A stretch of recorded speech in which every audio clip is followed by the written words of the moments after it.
Hello there. Welcome to week number 14 in Christopher's Weekly History Topics. This is for week March 31st to April, I think, 6. Let me check on that. April 6. March 31st to April 6. Okay. This week, since it's Easter, I thought I would do something from Irish history. For those of you who are familiar with Ireland and its history, or for those of you who have watched the movie Michael Collins, you'll know about the Easter Uprising of 1916. Now, the Easter Uprising of 1916 started, it's also known as the Easter Rebellion. It started in Easter week of 1916, and it was basically a bunch of Irish Republicans gathered together and decided that they wanted Ireland for the Irish, kick the British out of Ireland, and they thought, diplomacy is not going to work, so they decided to use force, and they tried.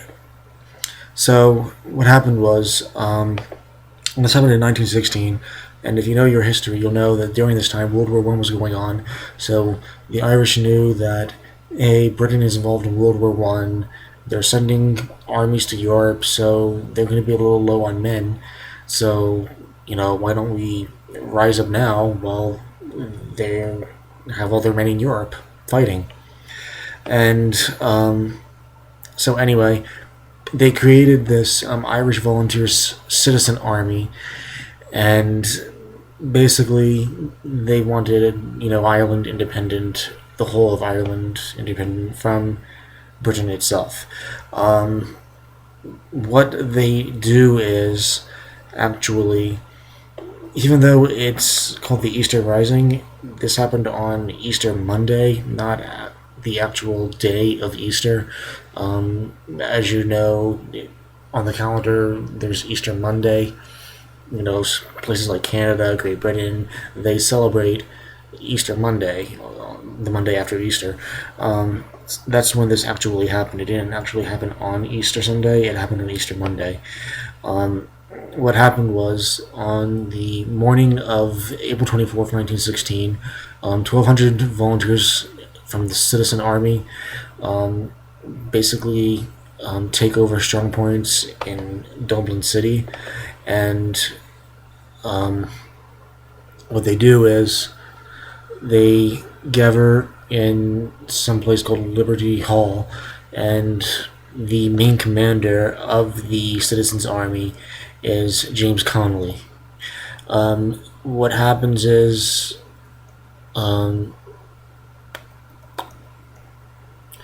there's the British military is sent in, and even though they're sent in, they're caught totally unprepared by the amount of forces that the Irish have and how well the Irish have prepared this militia. So this is the strongest army in the world, and they weren't prepared for a little militia being formed. That's really saying something, because in the early 20th century, Britain was still a very high power around the world. So for this little island to catch them by surprise, it was actually a miracle and really amazing. What happens is they basically they're inside like a post office. They seize like a post office, and they protect the post office from the British attacking it. The British are bombarding it with cannons. They are shooting.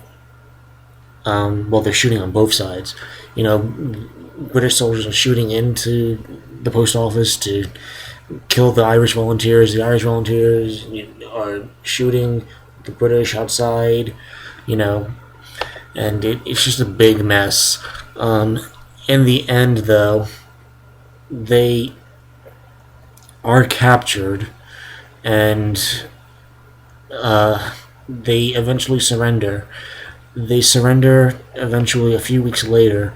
They don't surrender until like April 29th, it was.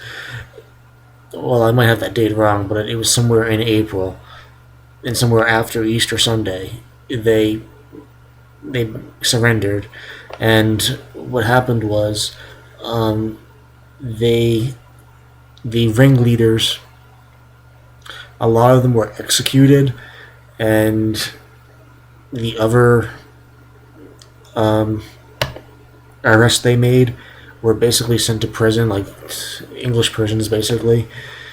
And this basically starts like the Irish rebellion of the 20th century, basically. There were other Irish rebellions in the past, but as far as the 20th century goes, this really starts it up, and it eventually goes into fighting for their independence, and then you have the Irish Civil War. So basically, that's the main points about the Easter uprising of 1916.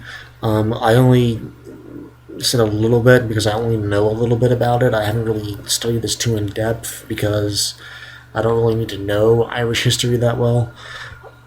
So I only knew a little bit about it. So I just decided to make a small video on it.